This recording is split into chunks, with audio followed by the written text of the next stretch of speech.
Praise lord. మీకు ఎప్పుడైనా ఇలా అనిపించిందా? మన తప్పు కాకపోయినా మనమే ఎందుకు బాధపడాలి?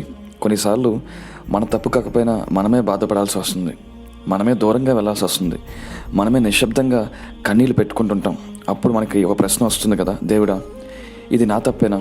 బైబిల్లో కూడా ఒక స్త్రీకి అచ్చం ఇదే పరిస్థితి వచ్చింది. ఆమె పేరు హాగరు. ఆమె కథను మనం ఆదికాండము 21వ అధ్యాయంలో చూస్తాం. ఆమె తన చిన్న కుమారుడితో ఎడారిలోకి ఒంటరిగా వెళ్లాల్సి వచ్చింది. నీళ్ళు అయిపోయాయి, సహాయం చేసేవాళ్ళు ఎవరూ లేరు. తన బిడ్డ చనిపోతాడేమని భయపడి ఆమె కొంచెం దూరంగా వెళ్ళి ఏడవడం ప్రారంభించింది.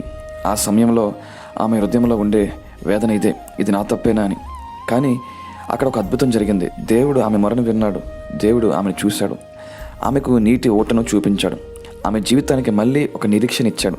అందుకే హాగరు దేవునికి ఒక పేరు పెట్టింది, ఎల్రోయ్ అని, అంటే నన్ను చూసే దేవుడు.